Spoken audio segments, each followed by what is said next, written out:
এই যে আওয়ামী লীগ, ছাত্রলীগ, এরা যদি মারাও যায়, মৃত্যুবরণ করে, এদের যাতে জানাজা অপহরণ না হয়, এদের যাতে মাটি দাফন পর্যন্ত যাতে এদেরকে কোনো কেউ না করে, এদের গোসল পর্যন্ত যেন না হয়, এদের লাশ যাই শকুনে খায়। আমার বাবা কি দোষ করছিল? না তোমাদেরকে কোনো সময় কোনো কিছু বলছে, নাকি কারোর কোনো ক্ষতি করছিল? আমার বাবা তো তোমাদেরকে কিছু করেনি। আমার বাবা 18 জুলাই এশার নামাজের পরে যখন মসজিদ থেকে বের হন, এলাকার সবাই আমার বাবাকে দেখেছিলেন। সবাই বলতেছিলেন যে ছাত্রলীগ সৈন্যরা ঘিরে ধরে রেখেছিলেন যাতে আমার বাবা কোনোভাবে বের হতে না পারে। তো তাদের মতে ছিল যে আমার বাবা হয়তো বা জামাতের কোনো বড় কোনো লিডার বা বড় কোনো পর্যায়ে আছেন, হয়তো আমার বাবা এর সাথে জড়িত। একটা জিনিসই বলার থাকবে যে মুসলিম কান্ট্রিতে যদি নামাজ পড়া যদি আপনার দোষ হয়ে থাকে, মসজিদ থেকে বের হনো যদি তাদেরকে জামাত শিবির বলা হয়, তাহলে তো মসজিদ মাদ্রাসায় যারা আছেন তারাও তো সবাই জামাত শিবির, তাদেরকেও তো তাহলে গণহত্যা করা উচিত ছিল। পরবর্তীতে ইনভেস্টিগেশনে জানা যায় যে আমার বাবার লাশ নাকি দক্ষিণ কাজলার টোল প্লাজার সামনে নাকি ফেলে রাখা হয় রক্তাক্ত অবস্থায়। ওখান থেকে নাকি যাত্রাবাড়ি থানা নাকি তাদেরকে, আমার বাবার লাশকে নাকি উদ্ধার করে শাহবাগ থানায় নাকি হস্তান্তর করে, এবং শাহবাগ থানা নাকি শাহবাগ থেকে আপনার ঢাকা মেডিকেলে হস্তান্তর করে। আমি আমার বাবার লাশের জন্য আমি ঢাকা মেডিকেলে যাই। পুলিশ আমার সাথে অনবরত তর্ক বিতর্ক করে। এক পর্যায়ে একজন পুলিশ সে বলে যে আমাকে একটা পুলিশ পারমিশন নিয়ে আসতে ঢাকা মেডিকেলে ঢোকার জন্য। আমি বলি যে আচ্ছা ঠিক আছে, আপনি আমাকে পুলিশ পারমিশন এনে দিলে ঢুকতে দিবেন তো? তিনি বলেন যে হ্যাঁ, আমি তোমাকে ঢুকতে দিব। আমি আমার থানায় আসি, আমার ওয়ারি থানায় এসে আমি অনেক কষ্ট করে তাদের কাছ থেকে একটি পুলিশ পারমিশন নিই। পুলিশ পারমিশন নিয়ে আমি যখন তাদের কাছে যাই, তুমি তোমার বাবার লাশ এমনিই পাবে। আমি বলছি যে আমার বাবার লাশ আছে না কি আছে তা তো আমি জানি না, আপনি কিভাবে বললেন যে আমার বাবার লাশ আছে? তিনি বলতেছে যে এখানে যেহেতু তুমি আসছো, তুমি অবশ্যই তুমি ধারণা করে আসছো যে তোমার বাবার লাশ আছে। আমি বলছি যে অবশ্যই না, আমার বাবা তো এখানে ট্রিটমেন্ট অবস্থাতেও থাকতে পারে, গুলিবিদ্ধও তো হতে পারে, আপনি কিভাবে বলেন এই কথা? যখন তার সাথে তর্ক বিতর্ক চলতেছে, এক পর্যায়ে তিনি আমার গায়ে হাত তুলেন। আমার দুজন বন্ধুরা ছিল, তারা আমাকে যখন পিছনে ঠেলে নেয়, তারা আমাকে বলে যে পিছন থেকে নাকি দুইজন পুলিশ নাকি তাদের রাইফেল নাকি রিলোড করে নিছে আমাকে মারবে বলে। আমার এখনো কনফিডেন্স আছে যে আমি যদি ওই দিন যদি ঢুকতে পারতাম, আমি আমার বাবার লাশ পেতাম। অ্যাটলিস্ট আমি আমার বাবার নিজের লাশটা আমি নিজের হাত থেকে অ্যাটলিস্ট দাফন করতে পারতাম।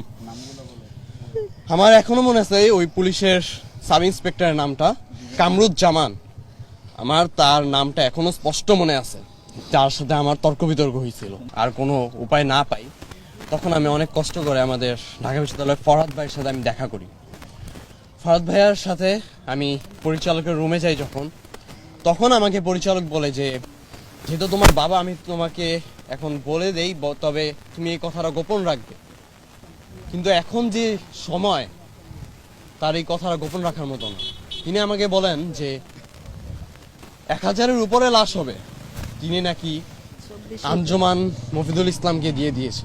তারপর যখন আমি আঞ্জুমানে যাই, আঞ্জুমানে যাওয়ার পর ঠিক 2 থেকে 3টা ফাইল যখন উঠায়, তখন আমি আমার বাবার ছবি দেখতে পাই। আমি তখনই তাদেরকে বলি যে এই ছবিটা একটু বের করেন কাইন্ডলি।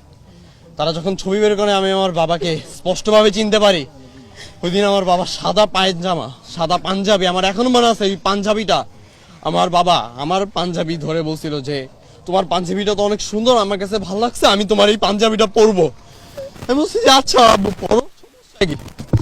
আমার বাবা ওই পাঞ্জাবিটা পরে আমার থেকে বলছে যে আমি তখন আন্দোলনে বের হবো। আমার বাবা বলছে যে বাবা যেখানে যাও সাবধানে দেখো, যদি কোনো ঝামেলা হয় আমাকে বলো।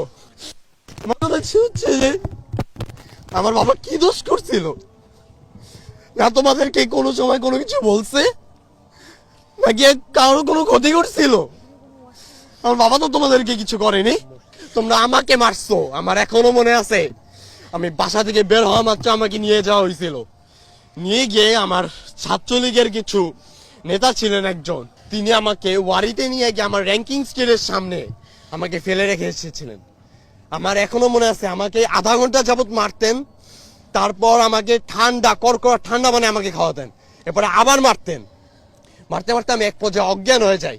আন্দোলনের আগে যে সময় আমার বাবার সাথে আমার লাস্ট দেখা, তখন আমার বাবা আমার শরীরে দাগ দেখে আমার বাবা আমাকে জড়িয়ে ধরে কান্না করে ফেলছে যে বাবা তুমি কেন যাচ্ছ? আমি বলছি যে বাবা এটা সবার জন্য, আমি একজন ছাত্র, আমার কিছুদিন পর আমি ঢাকা বিশ্ববিদ্যালয়ে যখন অ্যাডমিশন দিতে যাবো, আমি এই কোঠার জন্য যদি বেঁধে যাই, শুধু আমার একার জন্য তো না, এমন হাজারো শত শত ভাইরা আছে যারা কিনা এটার জন্য আমার বেঁধে যাচ্ছে।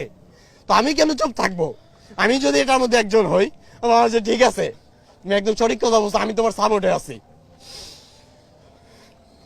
শুধুমাত্র এই কারণেই আমার বাবাকে আজ আমি দেখতে পারতেছি না। যদি কোঠা নিয়ে যদি কথা না হতো তাহলেই মনে হয় আমি আমার বাবাকে পেতাম। তবে হ্যাঁ, আমি একটা জিনিস নিয়ে অনেক প্রাউড ফিল করি যে আমার বাবা দেশের জন্য প্রাণ দিচ্ছেন, আমার ভাই আমার দেশের জন্য প্রাণ দিচ্ছেন, আমাদের শত শত আমাদের ভবিষ্যতের জন্য আমাদের প্রাণ দিচ্ছেন।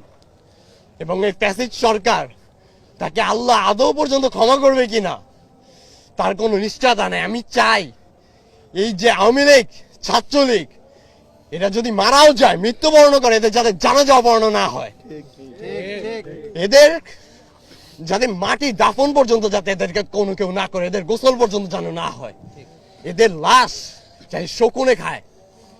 এটা শুধু শুধু মুখ থেকে কারো আসে না। কতটা মানুষ কষ্ট পেলে এইসব কথা বলে। একটা মানুষকে কিভাবে নির্মম ভাবে হত্যা করে তা আল্লাহ মাবুদি ভালো জানে, আর তারাই ভালো জানে। তারা তো পশুর থেকেও আমার কাছে অধম। এবং যারা ছাত্র সমন্বয়ক আছেন, তাদের কাছে আমার একটাই দাবি থাকবে যে আমরা যারা শহীদ পরিবারের যারা লোকজন আছে, যারা শহীদ, আমাদের কাছে এখনো আমার কিছু ভাইয়েরা আছে, তারা এখনো আহত আছেন, তাদেরকে খোঁজ নেওয়া। সরকারের কাছে আমার দাবি থাকবে আমাদের তাদেরকে একটু খোঁজ নেওয়া। তাদের অনেকেই আছেন যারা নিজের মেয়েকেও খুঁজে পাচ্ছেন না।